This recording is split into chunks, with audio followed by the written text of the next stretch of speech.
Now, I think that we can all agree that sometimes the thought of washing and blow drying and styling your own hair at home, we just can't be bothered. It's time consuming, it's hard work, and sometimes it can feel like a real battle, especially when you're not too clued up on what you're doing either.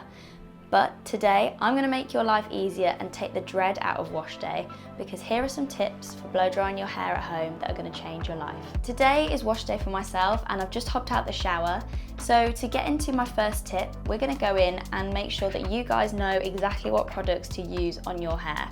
For myself, these are the choices that I always go to when I'm washing my hair. A lightweight mousse is perfect for me when I'm prepping my hair before a blow dry. This just allows me to get the right amount of volume and right amount of grip in my hair, and also ensures that I don't get any flyaways or my hair actually goes too soft and lank when it has no shape in it either. Second product I love to use on my hair as well, and will religiously use this no matter what, is the K18 Molecular Mask. I have been using this solidly for probably about 18 months now, and the results in this are spectacular, I would say, to not be dramatic, but this is definitely like a religion for me. The science backed in this is, I won't bore you with it because it's quite heavy on the details, but basically it's a bonding mask in my hair. So not only is it conditioning, but it's rebuilding bonds in my hair and conditioning at the same time. I will put this in my hair on my mid-lengths and ends only, rub it into my palms and leave that about 4 to 5 minutes before I apply heat. To finish off as the final prep product, I will always use heat protection as well, just a little bit extra to ensure that my hair is completely coated in heat protection. As you know by now, I am a stickler for hair health and keeping it the best that it always can be. Heat protection for me is always a non-negotiable when it comes to heat styling. Now, depending on your hair type, obviously products can fluctuate in what you will need to use to suit your hair.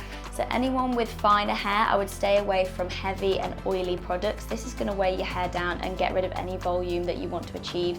And sometimes if you over product on finer hair as well, you get to the end of the blow dry and it feels very tacky. You can feel that product residue really build up on your hair and you feel like you almost need to re-wash your hair and start all over again. So definitely don't do that. If you're someone with thicker and coarser hair, even wavy and curly, hydration is going to be your best friend. So oils and serums and anything really deeply nourishing is going to be great for your hair type. Now, tip 2 is a attachment on your hairdryer. The style that I would like to achieve with my blow dry today is just a really smooth, sleek, easy blow dry. My best friend with doing this is going to be this smoothing nozzle. Without this, the amount of frizz I would have in my hair, it wouldn't even be worth trying to style my hair. I may as well just leave it to air dry. So with that being said, you can get a wider smoothing attachment if you're someone that has a lot thicker and coarser hair than myself. You could also, if you wanted to do a curly blow dry, this is perfect for smoothing down as well. If you're someone with curly hair that wants to enhance the curl but get rid of some frizz, a diffusing attachment would be brilliant on the end of this also.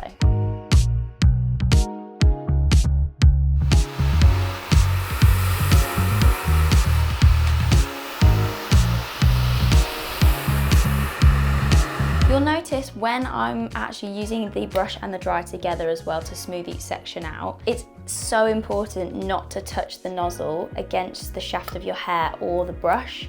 This purely is just because the heat is so intense coming from the dryer. You don't want to add any extra heat that's unnecessary onto your hair when you're drying it. Also remember that when your hair's wet, it is in the most fragile state. So we want to be really kind to it when our hair's wet too. We really don't want to push it to any limits or anything like that, just to keep the condition intact and keep the hair as healthy as we possibly can. Now that leads perfectly into how important it is with choosing your brushes for your blow dry. Today, I've chosen a ceramic brush. Ceramic brushes are perfect for holding shape and style in the hair. The base of this will heat up alongside the hairdryer, ensuring any possible frizz or any style that I want to achieve in the hair and shape will hold with this brush. Some other brushes to consider that are really good for blow drying too is a wooden handled brush and also a paddle brush. You could be using them in this style, but today a ceramic brush is perfect for this job. Now, to finish off the style and lead us into our final tip, I'm going to take some hair oil and just apply that a small amount just to the mid-lengths and ends, just to seal in any flyaway hairs and finish off the style with a bit of shine. Now, when I'm applying oil, I always just take the smallest amount, because if you over oil, obviously that's going to give you a greasy finish on the hair, which is what we really don't want. And remember that you can always add more. And with this one, my best advice is to avoid the root areas because we definitely don't want it to look shiny or greasy at the roots of your hair, and just really focus on the middle ends and ends where the oil is needed. Thank you so much for watching the video. I really hope you enjoyed, and remember to try out these tips for yourself next time it's wash day and let me know how you get on in the comment section down below. Now, if you want to have any recommendations of what you'd like to see next on the channel, please also leave them in the comments below, and keep an eye out for fresh content coming up on the channel very soon.